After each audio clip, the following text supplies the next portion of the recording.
Aujourd'hui, le squad, j'accueille sur le podcast Elandiz, orthopédiste, orthésiste. Si tu mets des chaussures, ce podcast est fait pour toi. Avec une belle expérience sur le terrain, il accompagne et éduque les sportifs sur la gestion de la douleur et la prévention de blessures. Elandiz, bienvenue sur le podcast du squad de la performance. Peux-tu te présenter rapidement à ceux qui ne te connaissent pas? Comme tu le dis très bien, je m'appelle Elan Ziz, mon prénom, ici là, mon nom de famille. J'ai 40 ans, je suis né à Marseille, je vis à Marseille et je travaille à Marseille. Actuellement, je suis orthopédiste, orthésiste, podologiste de métier, hein. Je travaille dans mon propre cabinet dans le 14e. Et auparavant, j'ai toujours été donc, dans le soin et dans le sport santé. J'ai travaillé pendant 12 ans en centre hospitalier où on m'a invité à créer un pôle sport santé au centre hospitalier d'Allo, où Ok. j'ai travaillé essentiellement avec un public donc polyhandicapé et atteint donc d'addiction. Voilà, ça a duré pendant 6-7 ans. Le développement d'activité a été un franc succès pour les patients. Et du coup, voilà, je me suis lancé dans mon activité et j'ai laissé la main à des collègues, donc pareil en sport santé. Et ça se développe très très bien. Voilà, donc où j'en suis aujourd'hui. Donc aujourd'hui, tu as une activité purement libérale. Exactement, tout à fait. Super. Non, c'est intéressant le fait que tu sois passé par le système hospitalier. Et de ce que j'ai compris, on t'a laissé un peu carte blanche pour la création un peu d'un service au sein de la structure hospitalière.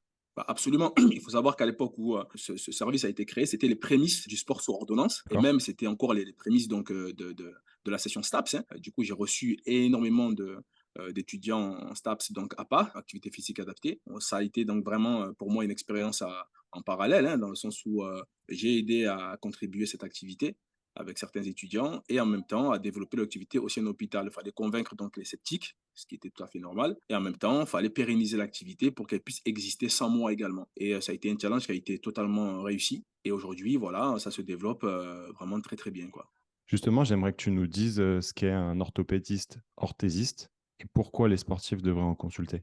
Alors, tout simplement, un orthopédiste, orthésiste, podologiste. Alors, merci pour la question parce que c'est une profession peu connue, on va dire, dans le secteur paramédical et aussi qui prête beaucoup de confusion entre le chirurgien orthopédique. Alors, du coup, un orthopédiste, orthésiste est un paramédical, un professionnel de santé, au Mhm. même titre que les infirmiers, que les kinés, les ergots, etc. Alors, nous, la particularité, c'est que nous sommes des spécialistes de l'appareillage et plus particulièrement du petit appareillage. C'est ce qui nous différencie du podo-orthésiste ou du prothésiste, tout simplement. Donc, en gros, nous, on a la capacité d'appareiller le corps de la tête aux pieds, que ce soit des confections donc sur mesure ou de l'appareillage de série. Ça va de la minerve aux attelles de main thermoformées, ça va du canal carpien à fracture en mode de beurre ou tout simplement pour des attelles thermoformées pour faciliter donc les lésions des releveurs de pied et en même temps la confection d'orthèses plantaires, semelles orthopédiques. Nous sommes vraiment spécialisés dans ces domaines-là.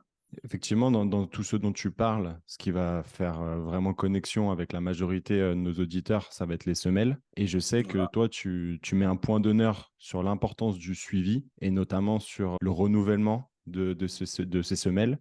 À quelle fréquence finalement il faudrait renouveler les semelles et en fonction de quelle personnalité, quel sport, etc. Alors encore une fois, excellente question, hein. Parce que du coup, c'est vraiment alors cette question-là, elle me tient particulièrement à cœur parce qu'il faut savoir qu'on a 2 types de travail. Sur la semelle, c'est vrai que je me suis spécialisé dans la semelle orthopédique du sportif et il y a 2 types de semelles. On va essayer de résumer pour que tout le monde s'y retrouve. On a Mhm. la semelle dite passive et la semelle dite active. Tout cela va dépendre du choix que l'on va faire. Si on s'oriente vers la semelle passive, pour être simple, comme son nom l'indique, c'est une semelle qui va avoir peu d'action et qui va entraîner peu d'action au niveau du pied. Ça va être un élément de calage, elle va agir comme un plâtre, si tu veux. Et lorsque l'on va placer la semelle sous le pied, elle va agir, elle va faire son travail. Et lorsque la semelle va être retirée, eh bien, les problèmes de statique vont réapparaître. Donc ça, D'accord. c'est utile parce que du coup, pour des personnes qui ont des pathologies lourdes ou des personnes âgées, où on va pas les prendre la tête à faire de l'actif, c'est utile. Après moi, globalement, je travaille beaucoup sur de l'actif, sur des éléments propriocepteurs. En gros, la différence qu'il y a entre les deux, c'est sur la hauteur d'éléments. Donc, si on monte les éléments entre 6 et 8 millimètres, parce que ça part entre 2, 3, 4, 5, 6, 8 millimètres. Après, au niveau des talons de compensation, on peut monter jusqu'à 20, 30 millimètres en fonction de ce qu'on nous demande. La semelle active, on va jouer sur des éléments minimalistes, c'est-à-dire entre 2, 3 millimètres maximum. À ce moment-là, en fonction de l'objectif et surtout la, entre guillemets, corrélation entre les paramédicaux, surtout avec les kinésithérapeutes. Donc, si j'ai un bon kinésithérapeute à côté de moi, c'est-à-dire qui a le temps de travailler en parallèle, moi, je fais un compte rendu. Et donc, la semelle active, elle va permettre de faire travailler le pied. Par exemple, si j'ai un pied creux où on a un manque de contact au niveau du médio-pied, je vais créer mon élément, ça s'appelle une BRC donc de 2-3 mm pour faciliter donc le contact avec le médio-pied. Et à ce moment-là, on va travailler le retour veineux également et surtout la stabilité de la cheville. Donc, au plus je mets un élément qui va être infime et au plus le travail de rééducation va être important. L'avantage, c'est que pour un sportif, c'est que si demain, en tant que kiné, vous allez travailler la stabilité de la cheville. Pour une personne qui a un pied creux 3e degré, qui n'a pas de semelle qui va venir, entre guillemets, garantir et amortir votre travail, on va quasiment, pour certains sportifs, repartir systématiquement de zéro. Parce qu'il faut savoir que le pied creux, ce sont des entorses à répétition, etc. L'avantage avec ma façon de travailler, c'est que je vais optimiser le travail du rééducateur. Donc, automatiquement, une fois qu'il a fini sa séance pieds nus, bien sûr, il remet ses semelles donc, à la fin de séance et ça va maintenir le travail, voire l'améliorer dans le temps. Et ce qui fait la différence aussi, c'est que moi, je fais un suivi sur 6 mois obligatoire pour les modifier au fur et à mesure.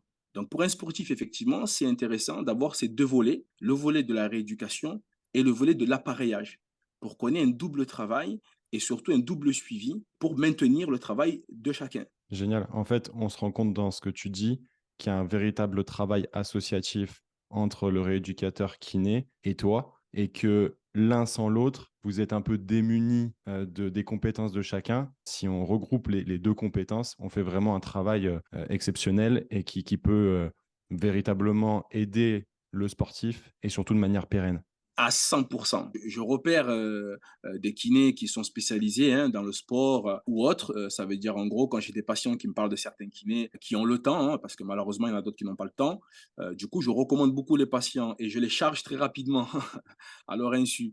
Et dès que j'ai une bonne combinaison des deux, effectivement, je me permets. Au fait, la différence, elle est notable. Parce que si malheureusement, j'ai des patients qui n'ont pas la chance ou d'avoir un kinésithérapeute qui prend le temps, je suis obligé de passer en passif. Il y a des conséquences quand même, parce que du coup, quand voilà, je connais, en fait, les kinés que je connais, je les ai tellement chargés en patients que je ne peux plus leur adresser des patients. Mhm. Donc, je suis obligé de faire un travail hybride et c'est pour ça que dans mon cabinet, je me suis également équipé pour D'accord? faire une part de travail moi-même. Ouais. Donc, en soi j'ai modifié mon protocole de semelle sur 6 mois et je les vois tous les 15 jours pour permettre une rééducation de mon côté, vu que j'ai aussi ce volet de préparateur physique et éducateur. Donc, Mm. automatiquement, je peux me permettre, de par mes compétences, de pallier si Ouais. certains patients sont en manque de kiné. Heureusement, ce n'est pas la majorité, donc je peux me le permettre. Mais tu l'as très bien expliqué.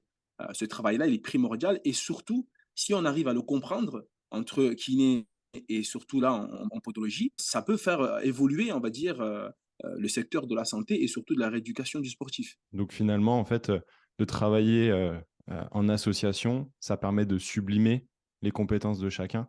Parce que comme tu l'as dit, sinon, toi, tu as, on va dire, cette frustration d'être obligé de passer sur du passif, alors que toi, tu sais pertinemment qu'il va falloir passer avec ce type de patients-là, donc des sportifs, etc., sur de l'actif. Tu n'as pas forcément, dans certains cas, la possibilité de le faire ou de le faire avec tes compétences et ton temps. Donc, tu vas moduler en fonction de tout ça.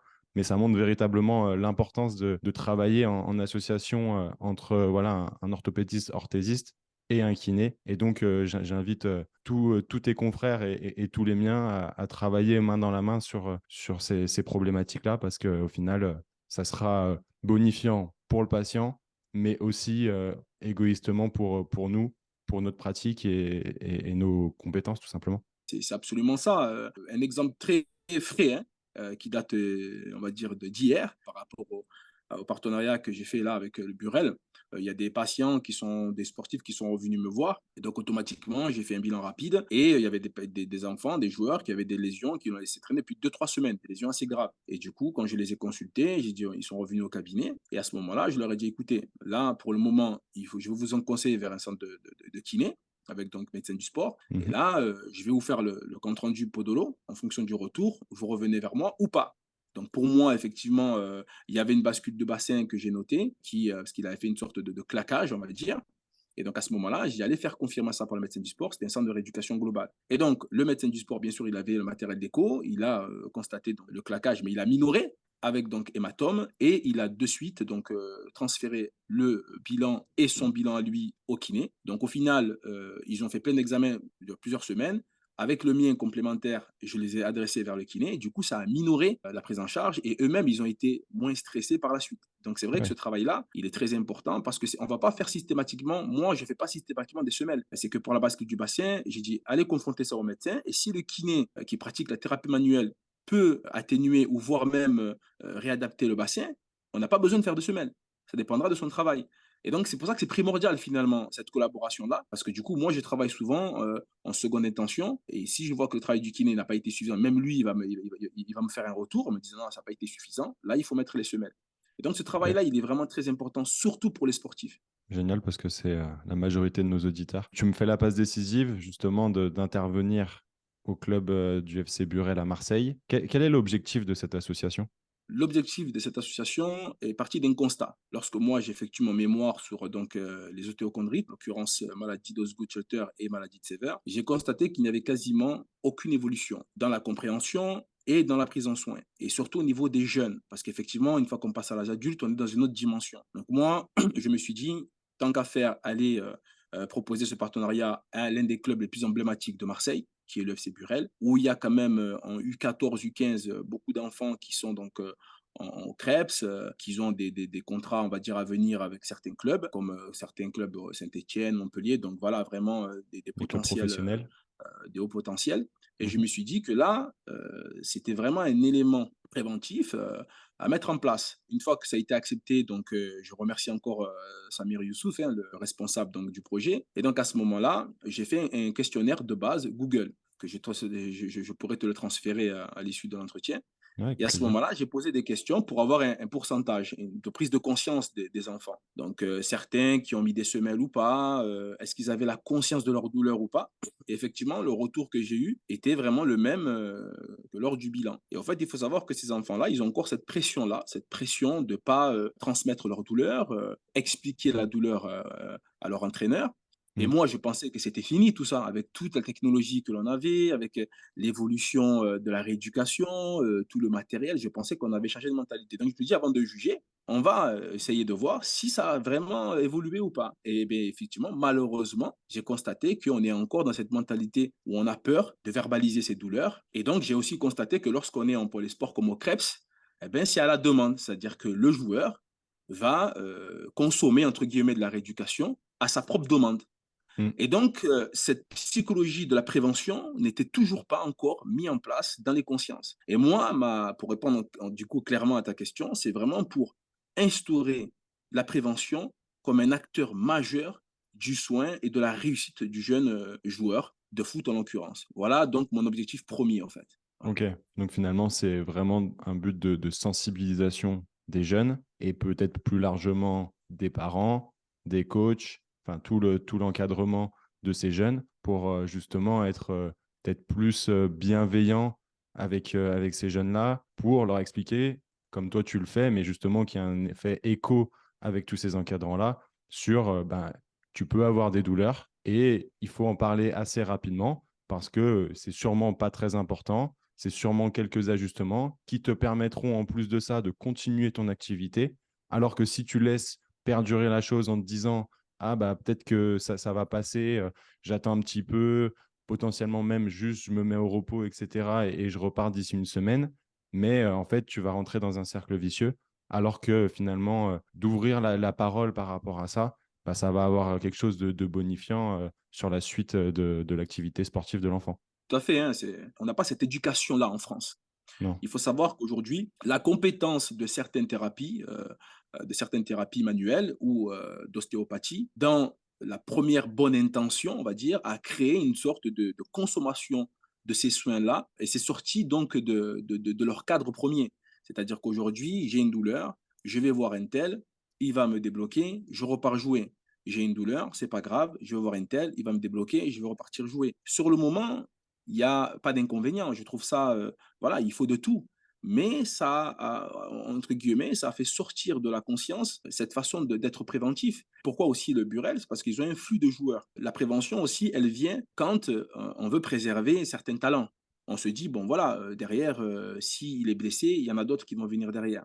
Donc l'idée aussi, c'est de se dire, bon, oui, c'est vrai, il y a cette réalité-là, où la liste est longue derrière, mais le système préventif permet également à un enfant qui peut-être ne gagnera pas sa place, de se soigner derrière et de rebondir par la suite, et de ne pas Mmh. abandonner complètement mentalement.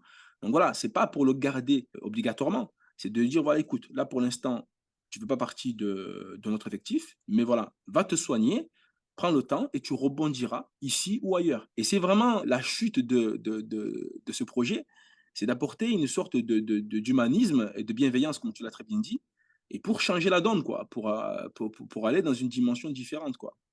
Ouais, finalement, quand tu parles de liste longue, c'est parce que aussi la concurrence est très importante, surtout dans le football. Mais finalement, la route est longue. Une carrière sportive peut être assez longue, surtout quand tu parles d'un enfant de 14-15 ans. Bah derrière, il peut y avoir plus de 20 ans si c'est dans le monde professionnel, semi-professionnel, voire davantage, hein, bien évidemment, pour le monde amateur. Mais effectivement, il faut voir à long terme et pas seulement à court terme, juste au niveau de la saison d'un enfant. Justement, tu interviens aussi avec des combattants, il me semble. Qu'est-ce que tu apportes à cette autre population sportive? J'avais débuté il y a quelques années avec donc des boxeurs en boxe anglaise. J'ai mis en place sur le plan donc orthopédie et podologie une expertise d'analyse entre guillemets de mouvement en posture parce que je suis également diplômé en posturo et en fait ce que j'ai constaté effectivement c'est cet avantage qu'avaient les sports de combat parce que du coup par rapport au foot ou au handball ou au basket un sport multidirectionnel on va dire et avec haute intensité les sports de combat sont des sports où on peut, de un, maîtriser donc ces mouvements en statique et également, c'est des sports où on est souvent pieds nus. Et ce qui est intéressant, c'est que là, c'est une rééducation en podologie qui se fait différemment en posture. Donc, en gros, ce qui m'a intéressé par rapport à cela, c'est d'apporter une analyse déjà podologique et posturale par rapport à un problème donné. Par exemple, un boxeur de très haut niveau que j'ai pu consulter, en boxe anglaise, qui est donc en pro, et qui présentait des périostites fréquentes. D'accord. Il Ok. a vu kiné, il a consommé beaucoup de rééducation, ça part et ça revient. Ben, lorsque j'ai tout simplement analysé le petit, Mhm. j'expliquais à son pas qu'il avait donc des pieds creux troisième degré parce qu'il était très douloureux. Il avait tous les symptômes d'un pied creux, on ne va pas insister là-dessus. Et automatiquement, je lui dis voilà, étant donné qu'il est boxeur et que lui a donc des chaussures spécifiques boxe, on pouvait donc adapter des semelles dans ces chaussures-là très fines. En fait, ce qu'il faut retenir, c'est qu'effectivement, notre rôle à nous également, c'est de vraiment nous adapter subtilement. C'est-à-dire que là, la semelle, elle ne faisait pas plus de 2 millimètres, donc j'ai dû mettre des corrections adaptées pour pas qu'il ait ses appuis modifiés. Et à ce moment-là, c'était quelque chose, voilà, ce ne sont pas des éléments qu'on a l'habitude de voir. Adapter la podologie à un boxeur, sans que pour autant cela lui gêne dans ses appuis. Et donc, on a réussi à atténuer la charge au niveau du tibial antérieur. Et donc, ça lui a permis finalement de exceller dans son domaine-là avec cette simple correction. Parce que bien évidemment, tu le sais mieux que moi, un sportif de haut niveau, on est obligé de tolérer une grosse marge de douleur. C'est la réalité. On n'est pas dans voilà, dans une thématique de bien-être, de confort. Ça, on le sait très bien. Bien sûr. Mais tant qu'on peut atténuer, on le fait. Il y a cette partie-là, podologie pour les boxeurs, effectivement, de leur faire prendre conscience qu'on pouvait, parce qu'eux, ils n'étaient pas conscients que cela était réalisable, parce que la Mhm. plupart avaient des semelles, mais dans leur tête, ils se disaient que c'était impossible de les adapter dans la chaussure de boxe. D'accord. Donc ça, c'était le premier élément, de leur faire prendre conscience que oui, ce qui est adaptable dans les chaussures classiques est aussi adaptable dans les chaussures de sport. Donc c'est le premier élément que je leur ai apporté. Et donc le deuxième élément également, ben, c'était tout simplement d'adapter les éléments orthopédiques. Hein, je m'explique. Par exemple, tout ce qui est ceinture, qui est vraiment décrié chez vous, confrères kinés, par moment, à juste titre en grande partie. Mais voilà, la plupart, j'ai vu qu'ils étaient quand même aussi on va dire, très touchés par les lombalgies, dorsalgie de manière générale. Et donc, du coup, je les aide à adapter ces appareillages orthopédiques à leur Mhm. pratique. Mhm. Voilà, donc déjà en prise de mesure, parce que la plupart, ils achetaient ces éléments-là voilà, sans prise de mesure nécessaire. Donc D'accord. là, Ouais. moi, j'adapte de manière, on va dire, spécifique. Et aussi, je leur donne un délai. Parce qu'il faut savoir que nous, en tant qu'orthopédiste, on a la capacité aussi de créer un protocole d'appareillage pour éviter l'accoutumance, là où on pourra s'entendre. À ce moment-là, vous utilisez la ceinture pendant les phases donc, de PPG, hein, globalement. et ensuite vous les enlevez au fur et à mesure que la structure est plus ou moins solide.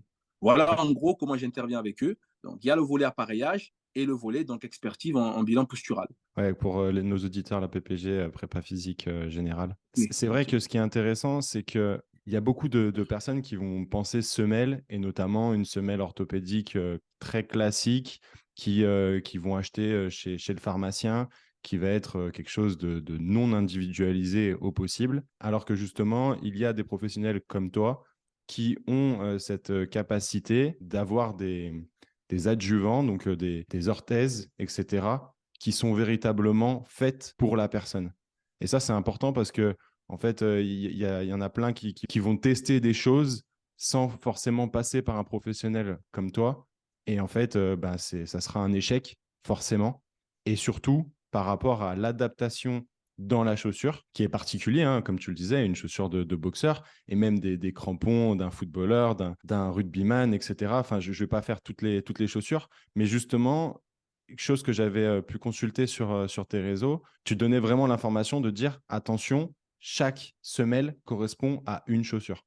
Exactement. En fait, c'est moi, en gros, c'est vraiment le message que, voilà, je m'efforce à faire passer et pourquoi? Parce que du coup, assez souvent que je reçois donc des patients, hein, quand je fais l'anamnèse, si tu veux, je dis: «Voilà, est-ce que vous avez des semelles?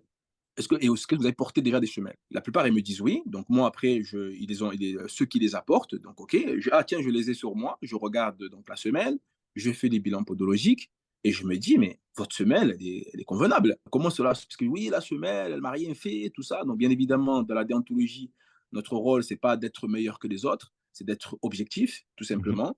mhm. Et moi, je le suis, hein. Derrière, si j'estime qu'une semelle est bien réalisée, je ne procède pas donc à la Changement. réalisation. J'optimise ce qui a été déjà fait. Ça, c'est le rôle d'honnêteté qu'on se doit d'avoir. Et automatiquement, je fais le bilan pathologique quand même pour confirmer que la semelle correspond bien à la pathologie. Et je dis, voilà, votre semelle, elle est correcte.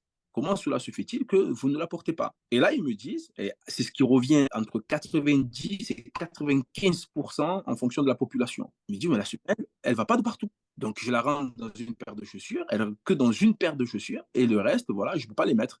Et donc, c'est vraiment la raison majeure de la non-observance du port de la semelle orthopédique. C'est qu'elle ne rentre pas de partout. C'est pour ça que moi, quand je fais des remises de semelles, je leur fais venir avec un cabas et avec toutes leurs chaussures pour que je puisse les conformer en temps réel. Et ça, c'est un message que je tiens à faire passer. C'est qu'aujourd'hui, le patient a son droit aussi. Et ça, moi, je me mets dedans. C'est que si demain, vous avez une paire de semelles qui ne rentre pas dans toutes les chaussures, vous avez votre doigt. Elle se doit de rentrer dans toutes vos chaussures, vos chaussons de sport et de ville confondus. C'est notre devoir. Ça veut dire que ça a un coût. Tout le monde n'a pas la mutuelle. Et donc, il faut quand même avoir ce devoir d'excellence et d'exigence envers le patient. Donc, Mhm. automatiquement, oui, chaque chaussure, moi, demain, je reçois des sportifs, des joueurs de foot, etc., qui ont besoin d'avoir disons, des crampons, des mercuriales, des pumas, des surtraits. Et donc, je me dois d'adapter. C'est mon rôle. Donc, si on doit résumer, il y a des semelles pour chaque individu et surtout des semelles pour chacune des chaussures des individus. Pour aller dans ce sens, de nos jours, on voit qu'il y a des terrains synthétiques de manière démocratisée. Comment s'adapter au niveau de ces crampons et quels crampons choisir en fonction des surfaces? Donc, je pense notamment aux synthétiques et à l'herbe. Il y a les différents modèles, donc en fonction de l'âge et en fonction des sessions. Ça veut dire que lorsqu'on est en session enfant, de 4 à 8, 11, 12 ans, on est sur des surfaces, on est de terrain à 8, hein, on joue à 8 contre 8 à peu près. Mhm, Ce qui est exigé, entre guillemets, ce sont les barrettes pour ne pas interférer dans la croissance de l'enfant, ne pas accentuer les attaques talons et aussi et atténuer les accroches excessives au synthétique avec des crampons à lamelles. Parce que ce qu'on veut éviter avec les crampons à lamelles, il faut le dire, c'est vraiment les accroches excessives. Après, en ne parlant pas des FG, hein, donc les crampons donc, pour terrain très gras, ça, effectivement, pour répondre à la question également, c'est pour les terrains donc, en pelouse, parce qu'on peut très bien être en session enfant, 8, 11 ans, et être dans une région où il n'y a que des terrains pelousés. Donc à ce mhm. moment-là, on peut mettre des lamelles, par contre, pas besoin de mettre des crampons à fer, mais après, en fonction du terrain plus ou moins gras, là, on sera obligé de passer avec des crampons donc, moulés en fer.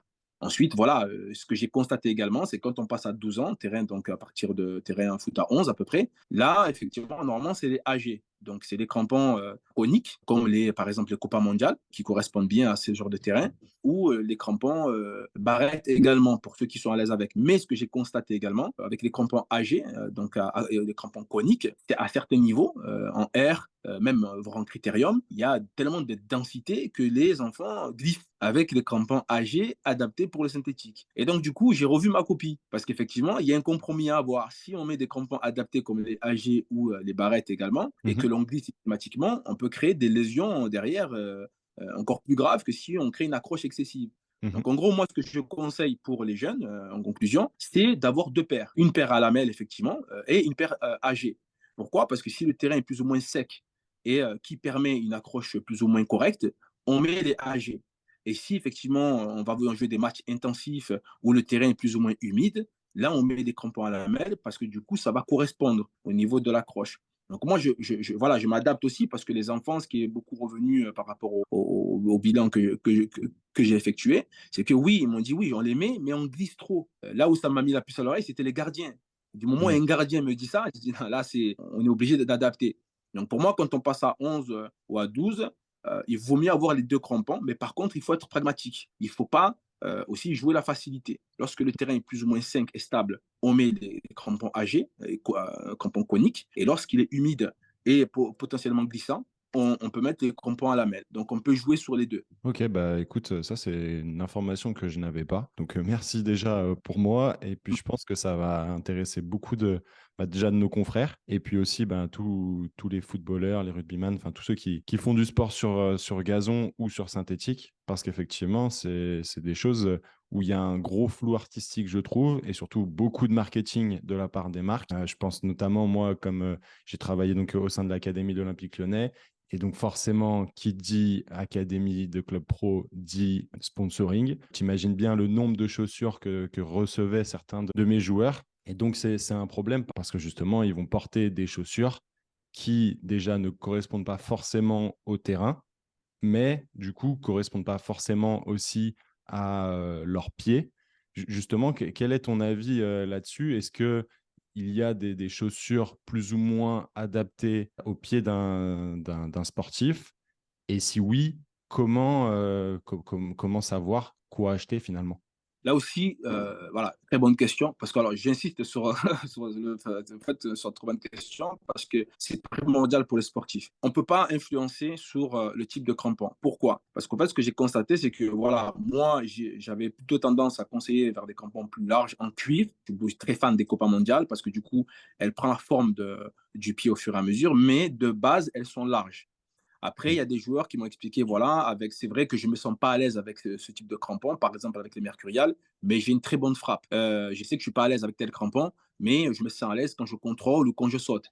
Donc, en gros, même le joueur, lui, il va être conscient que tel type de crampon n'est pas optimal pour son pied, mais au niveau de la performance, cela va optimiser son rendu par rapport à ce qu'il veut produire. Par contre, il y a un compromis à avoir, surtout au niveau donc, des pathologies du pied comme la luxe valgus, qui est, à mon sens, très, très, très négligée dans notre milieu, dans le milieu de paramédical et, entre autres, de la rééducation. La luxe valgus, bien évidemment, déformation du gros orteil, hein, qui forme un oignon, pour être simple. Mhm. Et donc, c'est une pathologie que je vois de plus en plus et qui est, entre guillemets, pas pris en compte. Et donc, pour cette pathologie-là, oui, il faut repenser la crampon. Pourquoi? Parce que cela va accentuer la déformation donc, du premier méta. Et là, on va venir interférer, voire amoindrir la capacité. Donc là, lorsqu'on a une déformation du pied, donc pour résumer simplement, le seul moment où je vais orienter sur une paire de crampons, c'est lorsque je constate une déformation du pied, un névrome de Morton apparent, une inflammation au niveau du troisième et quatrième orteil, Mhm. ou un alex valgus, ou on va dire des métatarsalgies de manière globale, c'est-à-dire un hyperappui au niveau de l'avant-pied. Là, je vais conseiller une paire de crampons beaucoup plus lâche et qui prend la forme du pied. Pourquoi? Parce que automatiquement, lui, il ne va pas le savoir dans l'immédiat, mais dans les semaines, les mois, années à venir, cela va jouer sur ses capacités. Donc, au fait, dès qu'il y a pathologie du pied apparente, là, je vais imposer, après il fera ce qu'il veut, mais je dis non, là, ne prends pas les mercuriales, ne prends pas des crampons étroites, parce que cela va accentuer ta pathologie dans le temps et ça va risquer de te faire stopper prématurément ton activité. Donc voilà, s'il y a pathologie du pied apparente, il faut vraiment orienter vers des crampons plus ou moins larges, en cuir, qui va prendre la forme du pied à mesure du temps et qui ne va pas majorer les hyperappuis, que ce soit sur le premier métal ou les autres orteils du pied. On voit l'importance justement du choix des chaussures et que ça soit pas juste un aspect marketing et parce qu'on a vu ces chaussures sur notre idole, notre joueur préféré, etc.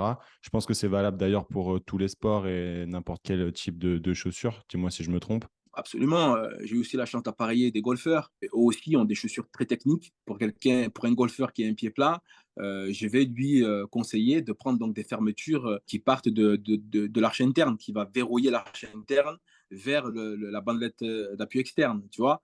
Parce qu'il y a plusieurs chaussures, au niveau du Bien sûr, golf ouais. et différents types de fermetures. Il y a les fermetures type boa, que l'on va fermer donc, en serrant une molette et donc voilà, je vais orienter donc, la chaussure aussi d'un golfeur en fonction de la pathologie de son pied. Donc oui, quelle que soit l'activité, cela est vraiment intéressant d'orienter le type de chaussure. Mis à part pour le squash, où je trouve que la chaussure est optimale et impeccable, pour le D'accord. handball aussi, hein. De base, la chaussure, elle est parfaite. Pour Ok. moi, il n'y a pas du tout d'adaptation à avoir. Même on peut les mettre au quotidien, les chaussures de squash ou de handball. Mais mis à part ça, c'est vrai que les chaussures à contrainte, il faut voilà, bien réfléchir du moment où il y a pathologie localisée du pied.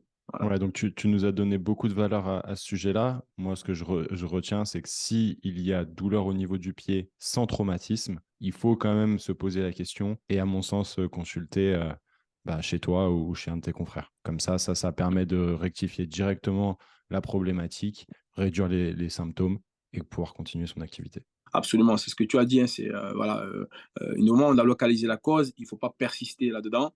Et après, voilà, ça c'est notre rôle à nous, parce que le sportif, lui, voilà, à sa décharge, il ne peut pas savoir qu'un allus valgus, dans 2 3 ans, va potentiellement l'handicaper sur ses appuis. Donc voilà, c'est à nous aussi d'avoir ce rôle-là préventif et de se projeter sur les mois et les années à venir. Génial. D'ailleurs, en parlant de golfeur, j'ai fait le précédent podcast avec Mathieu Vigé, qui est un kiné spécialiste dans le golf. Donc, je vous encourage à aller consulter cet épisode-là, où vous aurez aussi beaucoup d'informations à ce sujet-là. J'aimerais justement qu'on parle des enfants, parce on ne naît pas avec des chaussures, bien évidemment, et surtout, on ne naît pas directement avec la marche. J'aimerais que tu nous dises comment tu conseilles les parents des jeunes enfants qui commencent à marcher. En fait, ce que je conseille, et là, ça va être aussi également très, très important, c'est que de nos jours, ce qui perturbe la statique d'un enfant, c'est l'argent, ce sont les moyens. Voilà, c'est l'abondance de biens. Pourquoi? Parce que du coup, on est dans une thématique où on va acheter de façon assez précoce des chaussures de marche. Il faut savoir que les chaussures de marche, effectivement, sont des chaussures qui, pour une part d'entre elles, sont assez contraignantes parce qu'elles possèdent une voûte interne à l'intérieur qui obstrue la structure naturelle du pied de l'enfant. Il faut savoir que le corps humain est pragmatique. Lorsque l'on va combler des zones de son pied, eh bien, par essence, il va inhiber son développement. C'est pour cela que les enfants européens ont beaucoup plus de problèmes que les enfants africains, asiatiques. Pourquoi? Parce que dès le départ, ils vont naturellement marcher pieds nus et consolider la structure et l'architecture de leurs pieds. Donc, lorsque l'enfant atteint la station érigée et lorsqu'il est en capacité de marcher, le plus possible, il faut tout simplement qu'il soit pieds nus et il faut qu'il soit en contact avec différentes surfaces, que ce soit des surfaces granuleuses, appuis, pelouse, synthétiques. Il faut que les propriocepteurs soient systématiquement mis en action et surtout sollicités. Parce que du coup, voilà, on ne veut pas que les pieds des enfants soient sales, on ne veut pas qu'ils soient en contact avec des carreaux, il ne faut pas qu'ils soient en contact. Automatiquement, ça crée des troubles de la statique et des troubles de la proprioception automatiquement et de la coordination dans le temps. Donc en fait, il faut qu'ils soient pieds nus et en contact avec différentes surfaces. Premier point. Deuxième point, il faut absolument faire attention aux trampolines, aux surfaces molles, parce que du coup, c'est la cause majeure de la perturbation du développement de l'arche interne et donc de l'affaissement de cette dernière. Et donc, j'ai constaté que la plupart des enfants qui avaient donc une arche interne qui ne se développait pas, donc un pied plat étalé, étaient des enfants qui pratiquaient beaucoup le trampoline ou qui sautaient énormément sur des surfaces molles, ça veut dire le canapé, le lit, tout ça. Donc, il faut vraiment surveiller vraiment tout cela parce que pour se développer, le corps a besoin de surfaces dures et de densité. Il faut vraiment être vigilant sur ça. Pieds nus au maximum, acheter des chaussures très simples comme des Stan Smith, des Vans, des chaussures voilà, plates, neutres, et voilà, solliciter l'enfant pieds nus, pieds nus, pieds nus.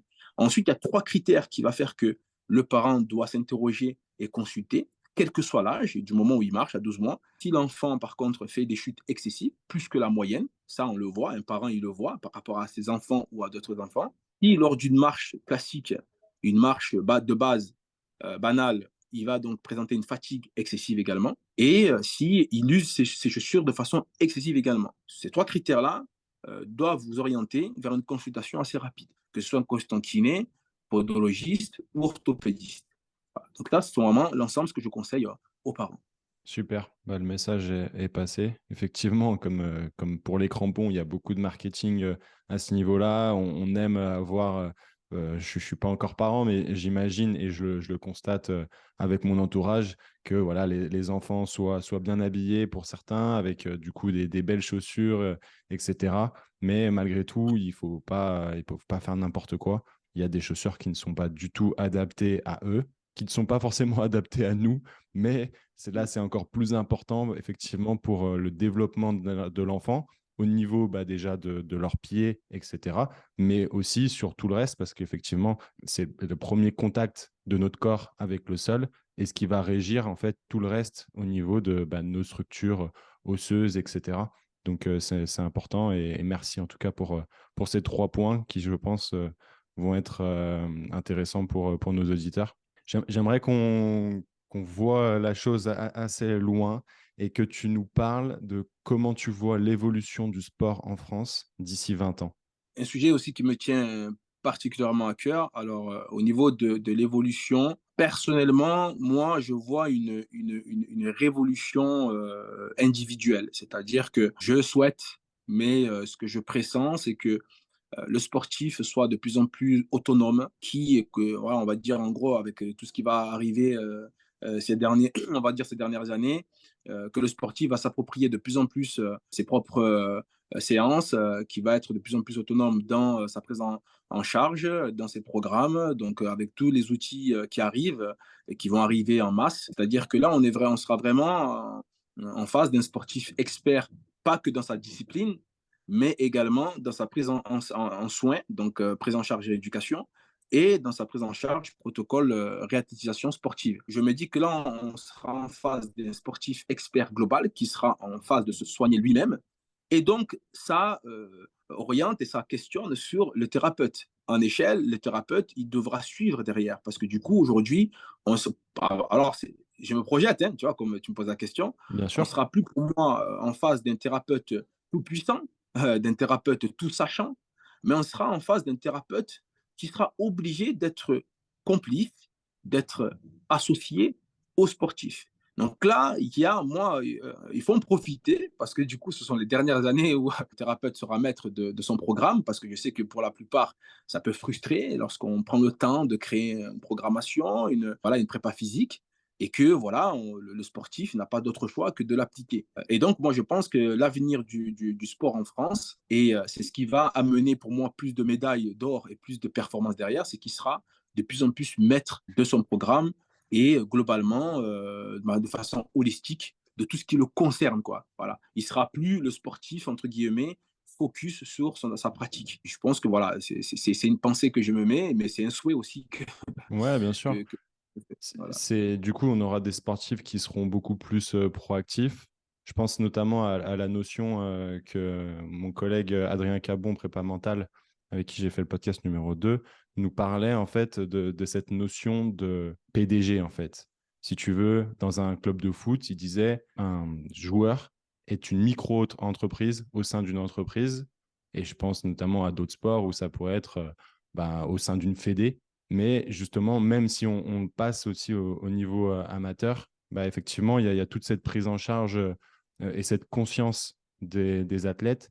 Et je pense que ça vient aussi avec ce phénomène un peu de société où aujourd'hui, ces jeunes athlètes qui sont des jeunes hommes, des jeunes femmes, qui font partie notamment de la génération Z. Et pour avoir déjà eu des interventions à ce sujet-là, en fait, avant, il y avait une donnée qui était très verticale avec le prof, l'éducateur, le maître, etc., qui donnait une information aux élèves, aux stagiaires, qui n'était pas forcément évidente à remettre en cause. Alors qu'aujourd'hui, il y a beaucoup plus d'horizontalité parce que ce que tu vas dire à ton athlète, à ton enfant, à toutes ces, ou même à un de tes concitoyens, eh ben, ça peut être vérifié. Ça peut être vérifié. Donc aujourd'hui, notamment par la puissance d'Internet, etc., même si bien évidemment, il n'y a pas que des bonnes informations. Mais ça amène, je pense, une curiosité où je constate davantage de mes athlètes qui me demandent en fait la raison pour laquelle je leur ai donné ces exercices, je leur ai modulé la programmation de telle ou telle manière. Et je trouve ça super intéressant parce que moi, ça me stimule en fait davantage. Ça me rend, je pense, plus performant. Et en fait, justement, il y a, comme tu le disais, ce lien qui va se créer entre un athlète et un professionnel de santé et du sport. Ce que tu dis là, voilà, c'est très rassurant. Voilà, j'apprécie beaucoup tes propos parce qu'effectivement, voilà, c'est l'essence même, on va dire, d'un intervenant professionnel dans ce secteur-là. Voilà, il faut vraiment avoir cette philosophie-là que tu as. Franchement, tu as tout dit, hein, tu as tout excellemment résumé. Et ce qu'a dit le préparateur mental également, hein, c'est la micro-entreprise dans l'entreprise. Mhm. C'est très bien schématisé. Et moi, si tu veux, l'exemple marquant et qui date pas d'hier, hein, parce qu'il faut vraiment, quand on dit dans 20 ans, c'est une révolution qui est en marche, mais des plus courageux. Bien sûr. Parce que pour remettre en cause ce qu'a dit le préparateur mental, c'est parfait.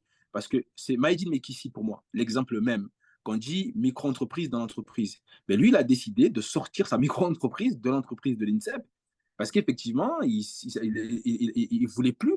Et c'est vrai que cet exemple-là, il m'a assez traumatisé parce que finalement, il était légitime dans sa demande.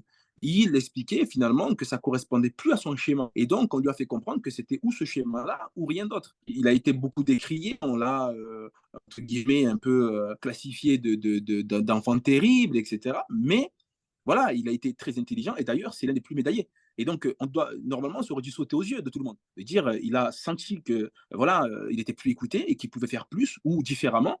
Et il a fait. Et donc, effectivement, c'est vrai que arriver à cette humilité-là et à cette prise de conscience en tant que professionnel, eh bien, c'est le plus dur aujourd'hui parce que l'institution française, et tu l'as très bien résumé dans le schéma où tu expliquais la verticalité de tout cela, et voilà, c'est exactement ça. Et l'horizontalité maintenant, où tout le monde est à la même lignée, c'est là où il faut arriver et c'est vraiment l'avenir, quoi. Clairement, de toute façon, la révolution, elle viendra d'en bas ou entre guillemets, enfin, des athlètes, et ça sera à nous de nous adapter et pas l'inverse. Ça, c'est un constat qui est clair.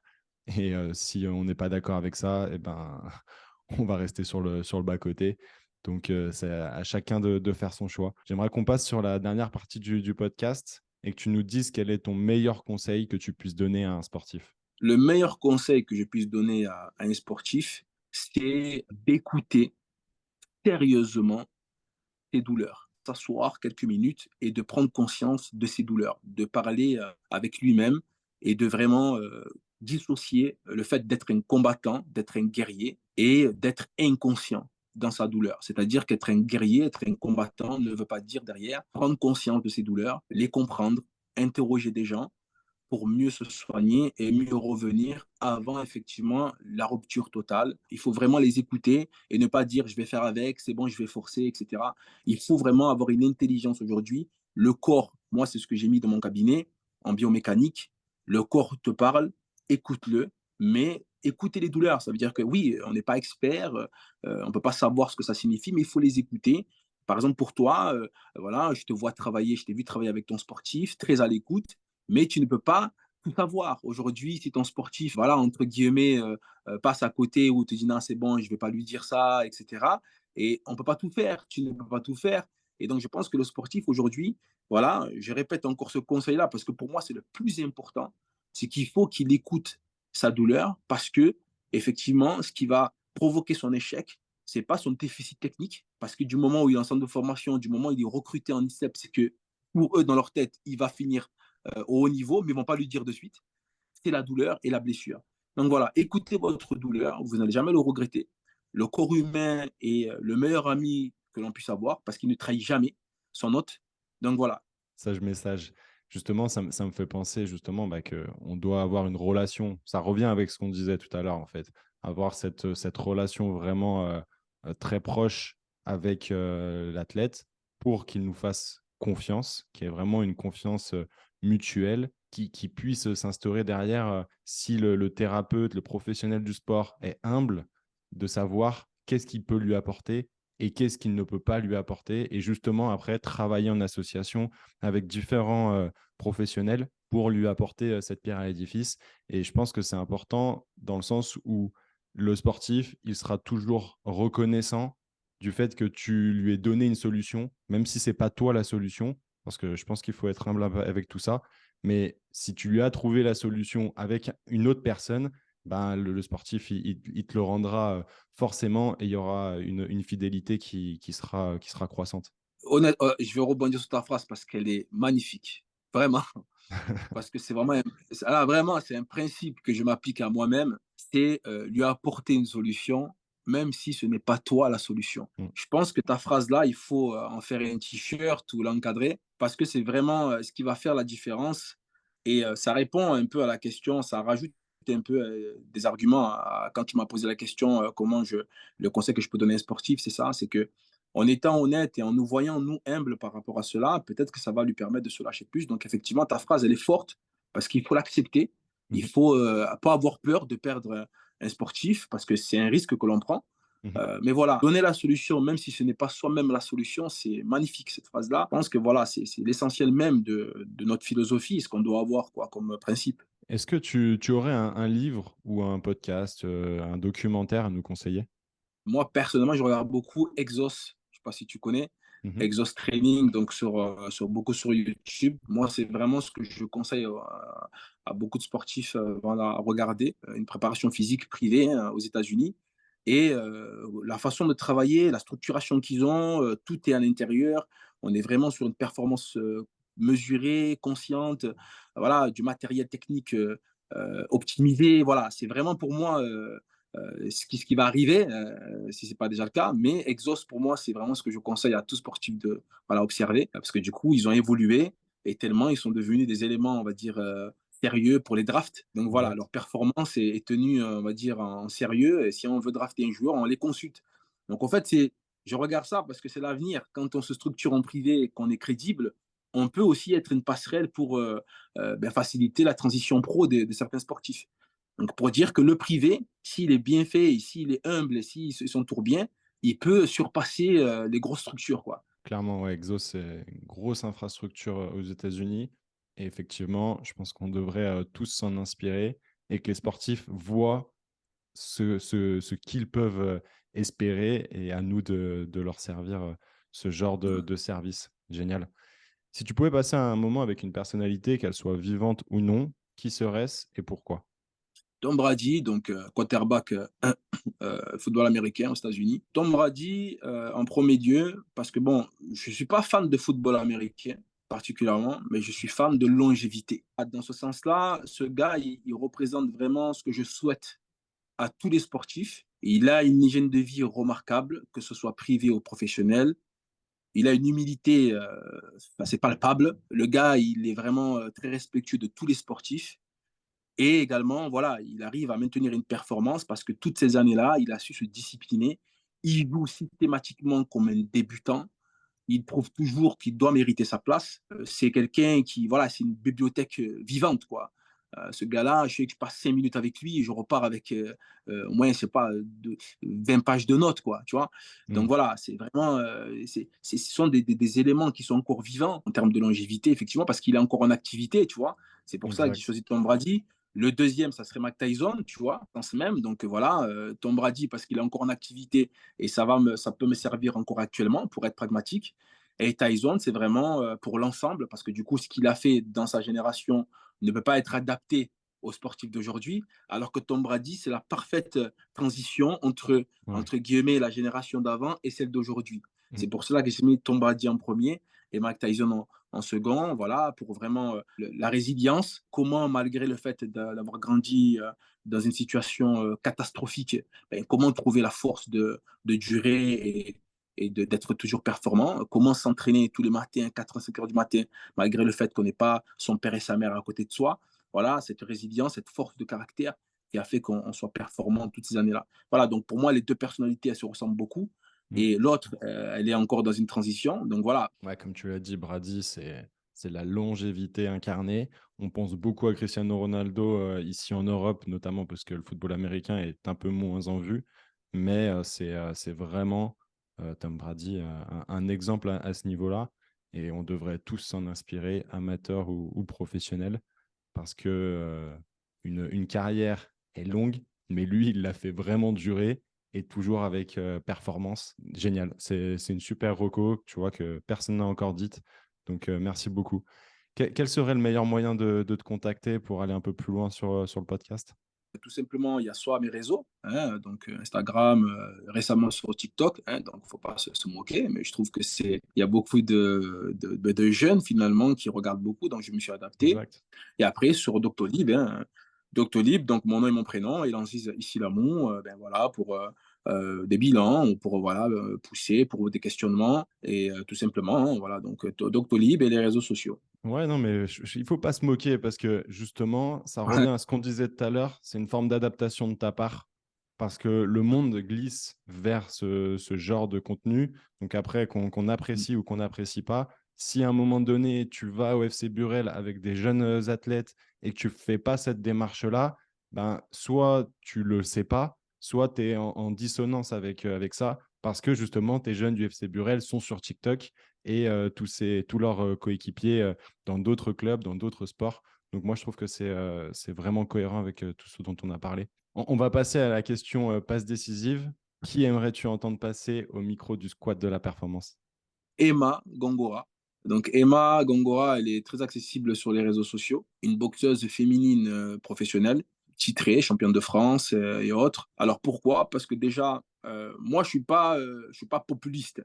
Je suis pas genre, allez, féministe, pas féministe. En tant qu'homme, je la regarde comme une athlète, comme un individu à part entière qui arrive malgré tout on va dire, à brasser les obstacles. Elle a une détermination que je pense que je n'aurai jamais à ce niveau-là. Elle est vraiment voilà, d'une mentalité et d'un parcours remarquable. Elle pourrait inspirer beaucoup de personnes, hommes et femmes confondus. Elle est partie récemment, donc, alors en dehors de la France, Mhm. pour vraiment aller s'entraîner dans un camp d'entraînement des plus performants. Donc voilà, c'est quelqu'un que j'ai côtoyé dans l'espace training. Du coup, elle s'entraîne régulièrement là-bas. C'est une personnalité qui mérite d'être entendue globalement parce qu'elle intervient beaucoup dans différents réseaux. Mais voilà, par rapport à ta façon de gérer donc les interviews et d'amener donc ben, les éléments importants, Emma Gongora, c'est vraiment une personne pour moi voilà, qui doit être entendue par la majorité des sportifs, parce que voilà, c'est la détermination incarnée, l'abnégation dans le travail, dans l'entraînement. Voilà, elle suit à la lettre les programmes voilà, qu'on lui adresse, très reconnaissante, très respectueuse et très consciente aussi de ses capacités. Pour moi, c'est une pépite qu'on a la chance d'avoir en France. Et il faut exploiter ces potentiels-là, je pense, Mhm. en termes d'apport, en termes de science, en termes de parcours, pour nourrir chacun d'entre nous. Moi, je me nourris beaucoup d'elle, de ses réseaux. Voilà, j'interviens beaucoup dans ses posts pour l'encourager, pour lui faire part de mon profond respect. Pour moi, profondément, voilà, Génial. faut tenter Emma Gongora. Voilà. Parfait. Ouais, je crois que en fait, je l'ai croisé à l'espace 360 training, Ouais, effectivement. Et ce serait un vrai réel plaisir parce que si en plus de ça, c'est une athlète, du coup, elle serait de l'autre, elle est de l'autre côté de la barrière. Mais donc, du coup, ouais. il y a beaucoup d'informations à avoir de ces gens-là. Donc, génial. Merci beaucoup pour la reco. Et Andy, je te laisse le mot de la fin. Merci à toi pour ben, ce podcast qui, je trouve, est très 3.0, très intelligent, très bien mené. Je te remercie vraiment pour cette opportunité de faire passer des messages très intéressants et très importants pour l'ensemble donc des protagonistes du sport. Voilà. Et également, voilà, je souhaite à tous les sportifs, sportives et tous les rééducateurs vraiment de s'épanouir et d'exceller dans leur pratique. Un énorme merci, Elandis, pour tout ton partage de toute cette valeur. Et à toi qui nous as écoutés jusqu'au bout, n'oublie pas de t'abonner au Squat de la Performance sur YouTube et sur ta plateforme de podcast préférée. Tu retrouveras toutes les infos et notamment les liens d'Elandis dans la description. Si tu as kiffé le podcast, pose ton 5 étoiles et ton pouce bleu. Ça donne de la force et permet un meilleur référencement du podcast. pour pouvoir avoir des invités de qualité. Nous, on se retrouve mercredi prochain, 18h. D'ici là, je te souhaite de prendre un maximum de plaisir dans ton sport. Force.